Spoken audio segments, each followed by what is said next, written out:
podcast of the Emergency Podcast System.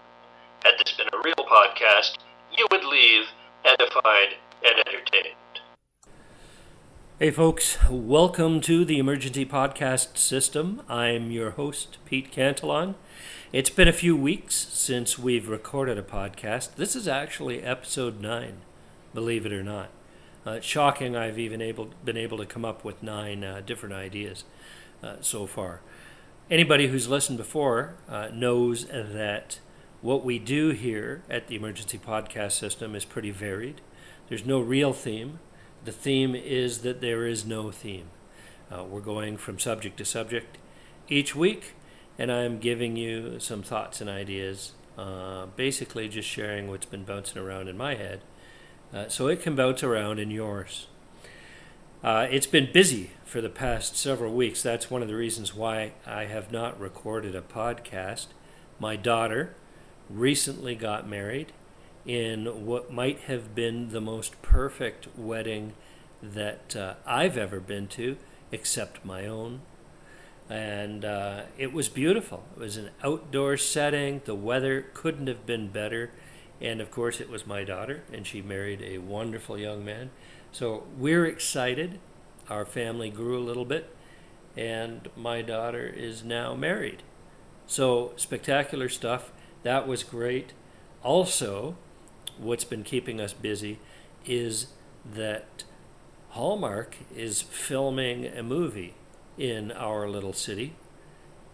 In fact, it's been filming right in front of and beside our home for the past week and a half now. In fact, they filmed for a day inside of our house, which was really spectacular.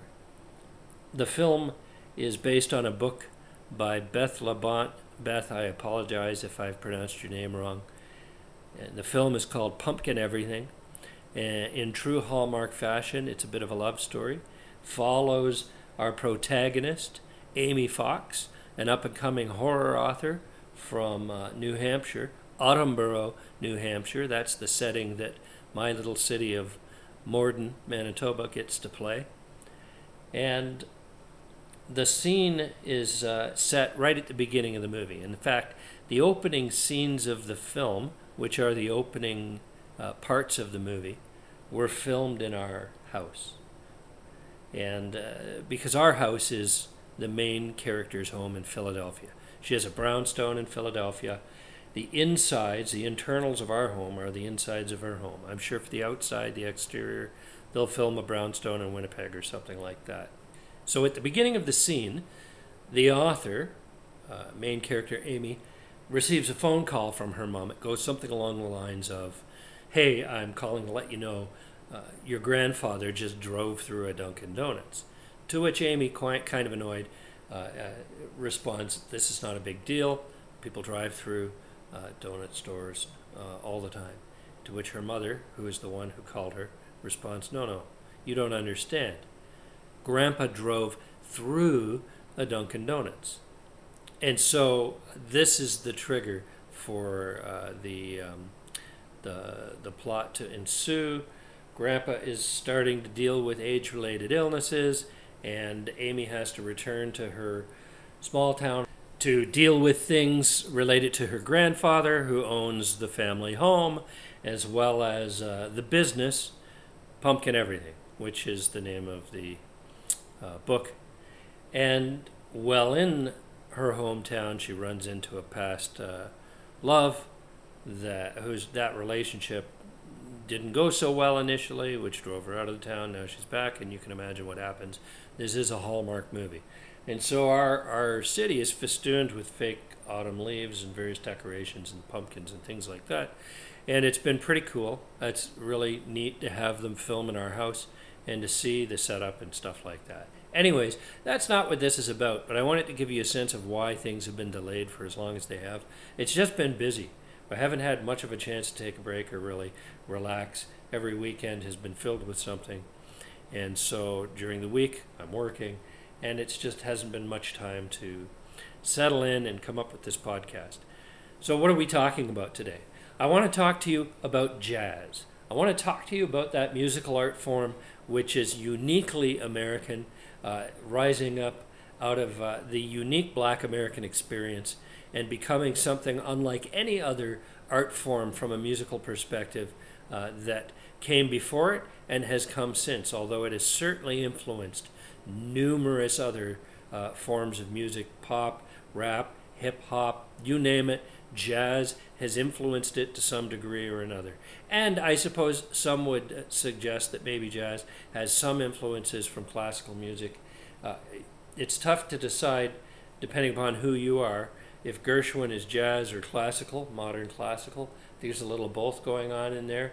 Certainly, I wouldn't call it pure jazz in the sense that, say, Wynton Marsalis would be. And Wynton Marsalis, by the way, was on CBC Radio and that recently, and that's what triggered the idea for this podcast. Because jazz in my life, there is no other form of music that consistently makes me happy when I listen to it.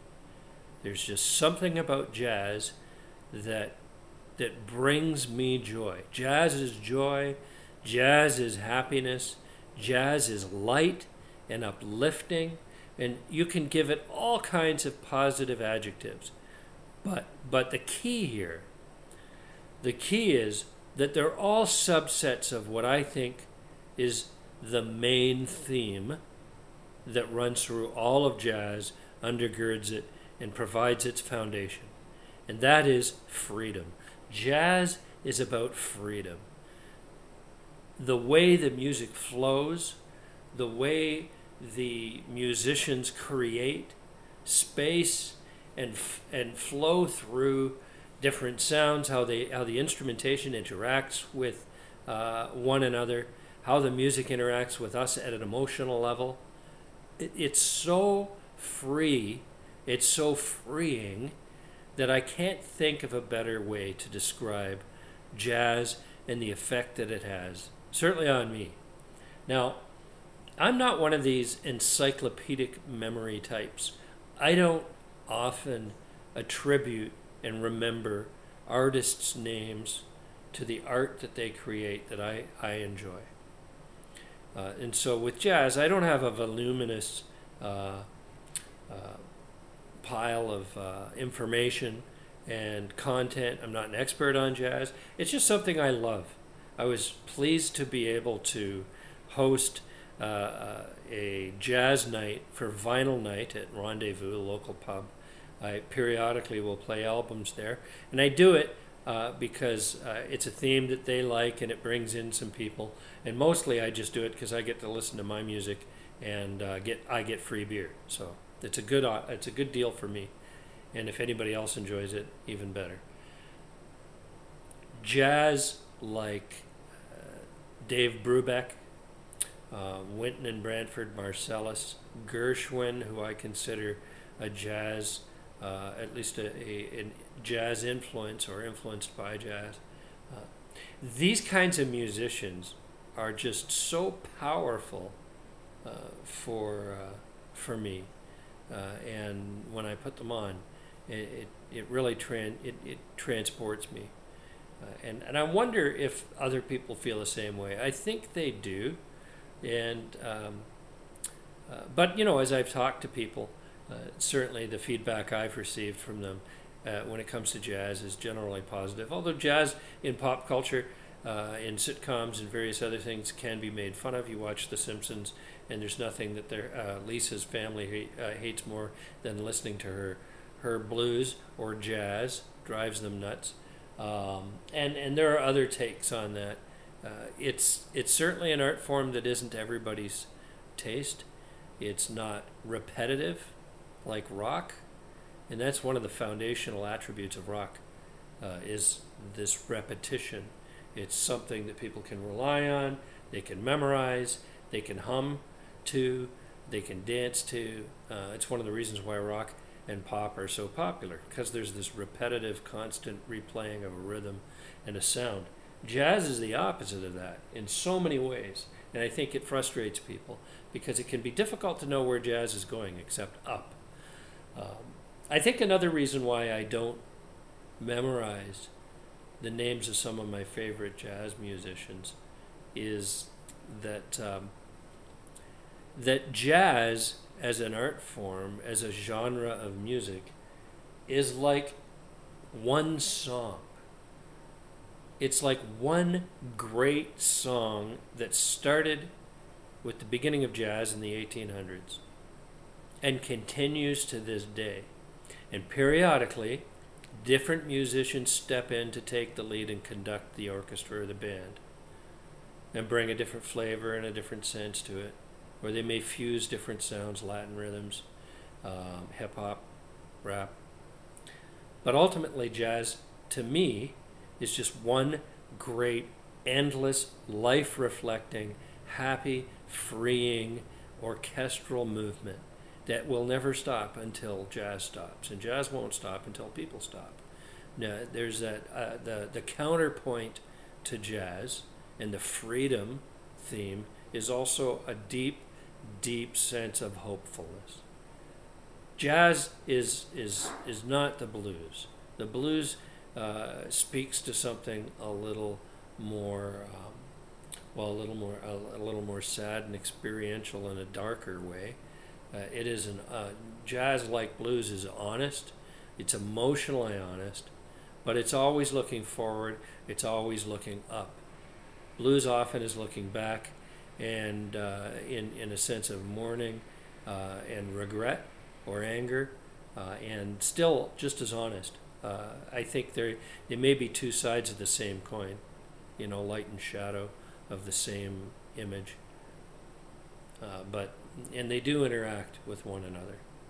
I have a collection of music by Thundercat. Thundercat, one would, he's certainly a more recent artist who's been categorized as a jazz artist, although he's really a jazz fusion artist. He brings all kinds of different interesting sounds, and I really love what he's been doing in jazz. He's at one end of the spectrum, very experimental, very in front of things, bringing all kinds of different sounds, including jazz. So he wouldn't be a jazz purist in any sense, but a celebrated musician and someone who I've thoroughly enjoyed and have been able to start recognizing when he pops up on other albums. Like recently, I bought the Kendrick Lamar album, Damn, and I heard this sound, this great, beautiful jazz sound in one of the songs, and I thought, geez, that sounds a lot like Thundercat. So then you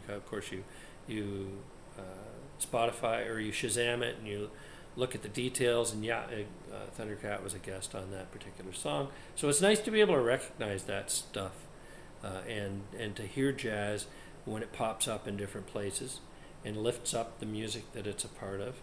Another band that I've been thoroughly enjoying is Sammy Miller and the Congregation. So Sammy Miller and the Congregation, very much the opposite of someone like Thundercat when it comes to the jazz genre. They're more originalists. They have in my mind, they have a very strong New Orleans jazz sound, almost a there's a precursor to jazz that has influenced jazz in a lot of ways, ragtime. It feels like there's some ragtime going on in there. They write original stuff, but they have this really old sound and very classic, kind of pure New Orleans jazz feel to them. And it's a young group, multiple, I don't know how many members there are in that group, 10 to 12 members probably. So it's a big jazz ensemble. I think they have one album out, and I'm a favorite of a jazz pop song they've got called Dated Jew, which is reflective of Sammy Miller's experience courting his wife. So his wife comes from a Muslim background. He's Jewish, and of course, he sees the light and the comedy of that whole experience, and he brings it to that song, which kind of was got some attention, not for the least of which was because of the lyrics. And that's how I found them, and I started listening to their other stuff, and I'm like, these guys are really, really amazing. So, I mean, if you're looking for music, Thundercat, Dave Brubeck for sure, Take 5, and Research Take 5. when it comes to time signatures and why it was named Take 5 and some of the other interesting things about that album. There's so many amazing jazz groups that you could be listening to right now. I want to encourage you, if you're digging into jazz, to listen to Miles Davis, Kind of Blue. And you will not regret it. Anybody out there who knows anything about jazz has already listened to this album, but if you don't and you're interested in the art form, you need to look it up. Either find it on Spotify or go out and find it on vinyl like I did. Kind of Blue, Miles Davis album with Julian Cannonball Adderley, Paul Chambers, James Cobb, John Coltrane, Bill Evans, and Wynton Kelly, is a phenomenal album. One of the most interesting things about this album is Davis's commitment to improvisation and weird, odd time signatures. They did not do any formal rehearsals in the sense of coming up with the songs and writing them and then working through them and then getting them to a place where they felt they record. Davis put that group in the studio and they just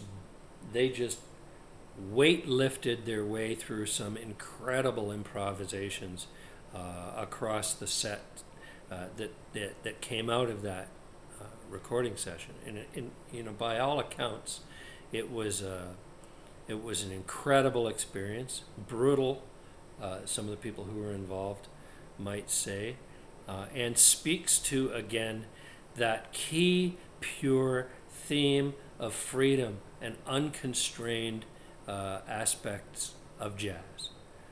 When you're Davis and you're telling your group we're going in, and we're not going in prepared except for your jazz abilities, which you've honed over the years as musicians, and as like the conductor of an orchestra, he conducted his band through this recording and came out the other side with this phenomenal album. And it is really a jazz standard. You really need to listen to it. Kind of Blue, Miles Davis. Interesting thing about Miles Davis is that he moved on. He didn't stay in jazz. He started experimenting all over the place with funk and pop and different kinds of sounds. And people asked him at some point, at various points I'm sure, what's the deal? When are you going to go back to that nice pure jazz sound? And for Davis, change was important. He didn't like to be in one place. He didn't want to just stick to one sound. That was boring for him. That's the kind of artist he was. He always wanted to be doing something new, something different. He always wanted to be challenging himself. That's who he was. There are other artists like Wynton Marsalis again who find challenge within the genre that they love, jazz. And that's great. What Miles Davis was able to do for jazz and what jazz was able to do for Miles Davis, maybe is another way to say it, was just phenomenal. But Davis and Brubeck, Wynton Marsalis, Branford Marsalis, I mean, these guys have created some spectacular stuff. Sammy Miller, again, who I think is great. If you have jazz musicians that you're a fan of, you think I should listen to, email me, cantillon@gmail.com. Let me know, or leave a comment if this is posted somewhere where you can do that. I'd love to hear more from you about that. But that's just a bit on my thoughts on jazz. Jazz, the happiest, most uplifting, freeing, joyous, unconstrained, improv, lifelike musical genre that I can imagine. There's nothing else like it, and it's influenced so much, and I'm looking forward to listening to it to the end of my days. Jazz. Stay tuned for another podcast, hopefully next week. In the meantime, you've been listening to the Emergency Podcast System. I've been your host, Pete Cantillon. Have a great week.